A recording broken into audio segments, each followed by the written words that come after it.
Good morning, good evening, good night, wherever you are. Today we're going to have a look how you can create your own smart mockups using Smart Mockups, but also with a little bit of a help from Canva.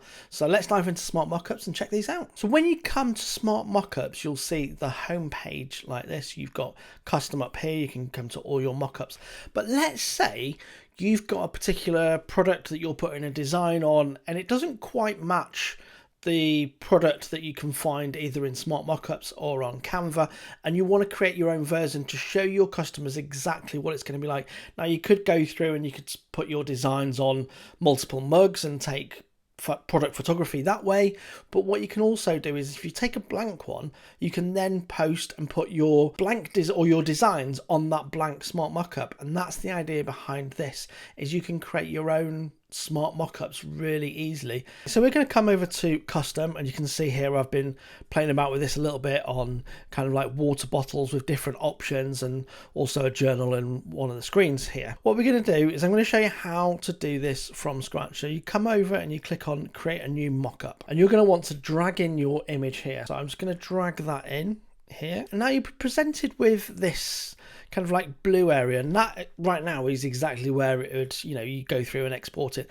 That's exactly where your design would be. And what I want is I want that design to be on my journal here. So I'm going to click on this area here, drag this, and I can rotate it a little bit using this down here. Now I can zoom in here, and if I hold the space bar down, once I've zoomed in, I can then move around. So I can get really close in here. I want it to be kind of fairly roughly, because what we're going to do is we're going to actually drag these corners out to be exactly where we want them to be. So I'm going to drag this corner to be here, and then I want to put this corner. Now I want this to be in line with the top and also in the bottom. So I'm going to put it roughly there at the moment, because it's hard to see exactly where it's going to be. And as I say, I'm just pressing on the space bar and moving that around with my keypad just to be able to get around. So I'm going to put this down here, and again I want it to be roughly around about there, and we can then come back up and see how that's done. You can see it's done a really good job of where we were. I just want to move that over that little bit. And this little bit here, I'm going to show you how you can get rid of that little corner in a minute so you can get a proper rounded corner. I'm just going to come down to my fourth corner, and that's just going to be down here. And for the sake of this tutorial, I'm happy with how that is. So now we've got that, we now need to come over and we need to click on our eraser. Now we're going to click on, there's the magnetic option, which kind of picks where you're at on here, and it knows there where you're at, and it's going to magically erase that. Oops, I need to click undo on that. So that's where the magnetic eraser comes in. You see, if I come around there now, it's not really recognizing that. So I just click on reset on that, and for this bottom corner, I'm just going to come around myself. I'm going to turn the magnetic eraser off, and I'm going to come round like this. So that's how I can do that corner. And then holding the space bar, I'm going to come up to this corner again as well, and click on reset on this. And now I can take a sample here of where I want it to be. I'm going to click on the magnetic corner, and you can see now where I've done that, and I've put the magnetic corner on. So let me show you that again. I'm going to click on reset. So I'm going to take a screen or a mouse click on the area here. So that's a mouse click on the background that you're using for the Smart Mockup. We click magnetic on, and then we just go round, and it's going to give us good enough area there. This is really zoomed in. You need to remember that we've really zoomed in here. So once we're zoomed out and we've exported it as a JPEG and we've added our image on there, it's going to look a lot better. And you can change the size of the brush, so you can come down, you can go really much bigger, much smaller if you want to get in and be really detailed. And also you can feather the brush out, so you can see there, if I come over the blue area there, you can see how this is now feathered out. And if I wanted to paint a corner or an area back in, I can just change this from negative back to positive, and that's going to then allow me to paint back in an area. But say I did an area like that and I wanted to paint that back in, I just change it from positive to negative. Then once you've done that and you're happy with that, I've already done this, so I'm going to discard this particular one. But you'd come to save and quit. And then what that's going to do is that's going to then put this in as your smart mockup on your desktop. So this is the one that I prepared a few days ago. And you can see here I've got the round edges and it's square on the edge. And this is where we're going to put our design. Now, the really good thing about smart mockups is it actually tells you the size of the design that you need to now put on that product that you've created. So for myself on this particular journal that I've got here, my notebook size is, and I've called it notebook, I just named it that. So my image size is 848 by 1199. Now all I need to do is go over to Canva, design my image or any other design software that you want to use, create a canvas that is that size, export the image, and then I can upload it. Okay, so I come in, do that, create the size that I want, and then I've got this journal cover here. This is the one that I want to do. Now, if you're using Canva, you can then send this straight to your designs in Smart Mockups. So I'm just going to come in here, click on the more options there, and I'm going to search for Smart Mockups. I click on Smart Mockups, I click save, and now when we go back, once we've clicked save there, now when we go back to our design here in Smart Mockups, I can click upload from Canva, and it's going to have that journal. You can see these are other designs that I brought in previously for other projects where I've been playing about using this software. But then I can come back, I can pick up that journal cover, I click select, I click the size that I want, if it's going to be cover my journal or not. Looks like it is. I don't need to stretch it. If I want it, you know, it's going to fit the design that I want. I don't need to align it or change it or flip anything. It's all around the right size that I want.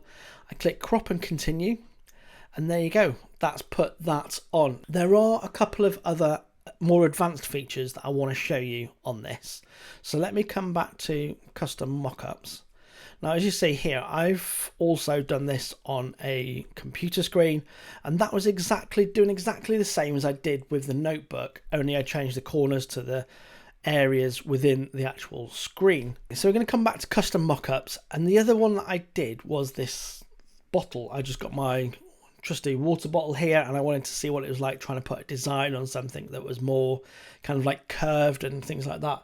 And I find that this way is going to be the best way, so that's the way that I'm going to show you. So here we are, here's my image in Canva. You just select that image, edit image, and remove background. Now the background remover is a pro feature in Canva. As always, there's a 45-day trial to Canva Pro, so you can try out some of the Canva Pro options. If not, there's other options where you can remove the background. But that's what I did, I removed the background. So once the image has been exported as this background image, as I say, to export it with no background, you just come up, choose download PNG transparent background. Again, that's a pro feature, so you need to have these pro features in order to be able to do this particular way around. So now we're in our Smart Mockups area here, and I'm just going to drag this up here. Now that we're in here, I've got this image, and you'll see that, you know, I can just, let me zoom in there a little bit for you so you can see. I could just, you know, decide to put it on there, but I want this to show correctly. So I'm going to come down to kind of line up my parallels, because the image is not on a straight, it's a little bit, I can't think of the word. I want to call it perplexed, but it's not perplexed. But it goes in like this, basically. Now, the advanced option that you can see now, because this curves round, and this would be really good for things like mugs or anything where you've got a curve, you've got this 3D mesh warp. Now this adds some extra points on here, and what I'm going to do is I'm going to drag over these. So I'm going to click on the one once we've got them all highlighted, and that's going to then start to allow us to follow this curve around here. We can click away, so you can do that. And if you wanted to, you can go really funky on this, and you can really kind of like warp things and change all the corners and things like that. But for the sake of this design, I'm choosing that. Now, the multiply blending mode works best if the actual image is white. And you can see in the demonstration here, without multiply, it's got, you can see the white background basically. So it looks almost like just a sticker stuck on. Now, if you want to have it so it looks like it's like actually kind of like cut out on your design, if you click on the multiply blend mode, it does work, I found, on this blue bottle, but there's limitations to it.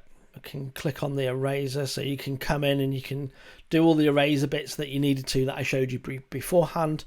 Overlay image adds an image over the top if you'd want to. I don't know why you'd need to use that. I need to look at that a little bit more. If you're using this and you know how to, or want to know how to use that, let me know in the comments down below. This is the size of our design that I would call it. And then you can click up here and I can call it, I'm just going to call it bottle 2. And I'm going to click save and quit. I'm going to click on bottle 2 because that's the one we just created together. Now you'll see from here, and my design's going to go within inside this area here. I know that's a little bit hard because their graphic kind of is blue and this bottle is blue. I probably should have chosen to find a white one, but I didn't have one. And if you hover over on the upload from section, it kind of gives this more kind of like a grayed out area, and again it tells you the size up here of the particular image that we're going to be putting in that area. So if I wanted to take up the full size area, I can go into Canva, design something that's 288 by 204 pixels, and that's going to then fill that particular space exactly as I want it to. I'm just going to click upload from, I'm going to click Canva, and I'm going to click this coffee hug mug. Coffee a hug is in a mug. Doesn't make sense to me, that, but this is the one we're going to use. And I can choose to expand this a little bit. I want those words to properly fill that screen. Okay, so I'm going to click that, and you can see a slight demo of it here.